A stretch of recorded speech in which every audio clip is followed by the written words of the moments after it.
Hey friends, let's make some beautiful Christmas crack. All you're going to need is very few ingredients, but I promise you it is the most delicious recipe you'll ever make. I've lined a pan with foil and parchment paper and covered it with about 40 saltine crackers, roughly a sleeve. I'm taking 2 sticks of butter and 1 cup of brown sugar. Now, if you've been on my channel for a while, you know that I make my own brown sugar just using white granulated sugar and grandma's molasses.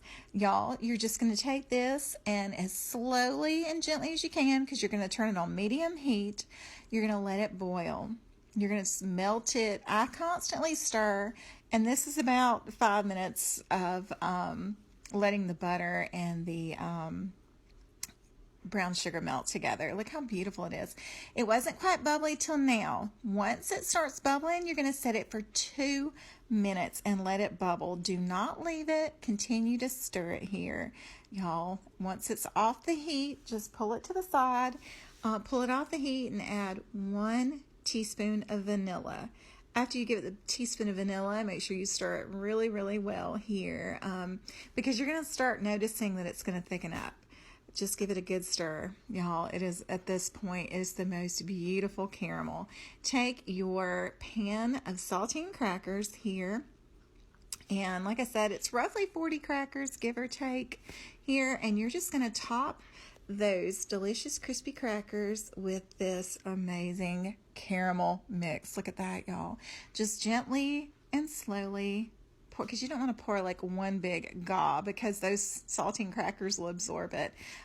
Just take your spatula here and as much as you can get out. People make fun of me because I don't get all the batter out. Several years ago, 10 years ago, I broke my wrist and tore the tendons completely off. So I cannot with my left hand.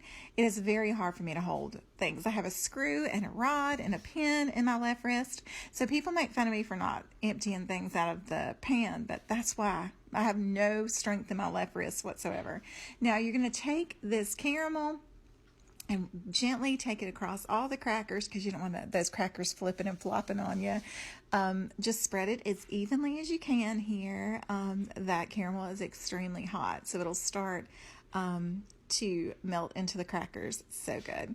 This candy I have been making probably for the last 15 years, and my father-in-law loves it. Like, he gets a batch of it by himself for Christmas. That's part of his Christmas gift. I put it in the oven at 400 for 6 minutes, y'all. 400 degrees, 6 minutes. Look how bubbly it is. Oh my gracious. It lets that caramel sit up a little bit. So good. I'm going to take an entire bag of milk chocolate.